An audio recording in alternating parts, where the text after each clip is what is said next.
আজকের ভিডিওতে দেখাবো কিভাবে একটি টিকটক অ্যাকাউন্ট খুলবেন। চলুন বেশি কথা না বলে মূল ভিডিওতে আসা যাক। প্রথমে আপনার ফোনে থাকা প্লে স্টোর অ্যাপটি ওপেন করে নেবেন। ওপেন করার পর উপরে সার্চে লিখে দেবেন টিকটক, আমি লিখে দিয়েছি। লিখে দেওয়ার পর সার্চে ক্লিক করে দেবেন। ক্লিক করে দেওয়ার পর অ্যাপটা শো করবে। তারপর অ্যাপটা ইনস্টল করে নেবেন। আপনাদের দেখানোর সুবিধার্থে আমি আগে থেকে ডাউনলোড করে রাখছি। ডাউনলোড করা হয়ে গেলে ওপেনে ক্লিক করে দেবেন। পারমিশন চাইলে পারমিশনগুলো দিয়ে দেবেন। কমিউনিটি সিলেক্ট করে দিতে পারেন অথবা স্কিপ করে দিতে পারেন।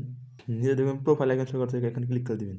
আপনি কী দিয়ে জিমেল অ্যাকাউন্ট খুলতে চান, ফোন নাম্বার দিয়ে নাকি ফেসবুক দিয়ে নাকি জিমেল দিয়ে? আমি যেহেতু জিমেল দিয়ে টিকটক অ্যাকাউন্ট খুলবো সেহেতু জিমেলের উপর ক্লিক করে দেব। তারপর আপনার ফোনে থাকা সবগুলো জিমেল শো করবে। যেটা দিয়ে জিমেল অ্যাকাউন্ট খুলতে চান সেটার উপর ক্লিক করে দেবেন। আমি ক্লিক করে দেওয়ার পর একটু লোডিং নেবে। লোডিং নেওয়ার পর এখানে নিচে দেখুন লেখা আছে বার্থডে। আপনার বার্থডে আপনার জন্ম তারিখগুলো সিলেক্ট করে নেবেন। এখানে মাস সিলেক্ট করবেন, এখানে তারিখ সিলেক্ট করবে, এখানে জন্ম সাল সিলেক্ট করা হয়ে গেলে কন্টিনিউতে ক্লিক করে দেবেন। আবার একটু লোডিং নেবে। প্রাইভেট অ্যাকাউন্ট হলো আপনার অ্যাকাউন্ট কেউ দেখতে পারবে না, আর পাবলিক অ্যাকাউন্ট হলো সবাই দেখতে পারবে। পাবলিক অ্যাকাউন্ট খুলবো সেহেতু পাবলিকের উপর ক্লিক করে দেবো। তারপর নিচে দেখুন লেখা আছে সিলেক্ট পাবলিক অ্যাকাউন্ট, এখানে ক্লিক করে দেবেন। তারপর আবার ওকে থেকে ক্লিক করে দেবেন। নেক্সটের ক্লিক করে দেবেন।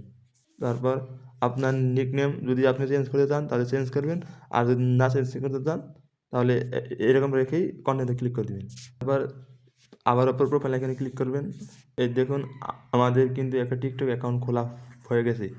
আপনি চাইলে প্লাস আইকনে ক্লিক করে আপনি একটা ফটো অ্যাড করতে পারবেন। তো বন্ধুরা, আজকের ভিডিওটি এ পর্যন্ত। যদি ভিডিওটি দেখে আপনার সামান্যটুকু উপকার হয়ে থাকে তাহলে একটি লাইক দিন আর কমেন্টে আপনার মতামত জানিয়ে দিন। আর এরকম ভিডিও পেতে আমাদের চ্যানেলটি সাবস্ক্রাইব করার সাথে ফেসবুক পেজ থেকে দেখে দিলে অবশ্যই পেজটি ফলো করতে ভুলবেন না। খোদা হাফেজ।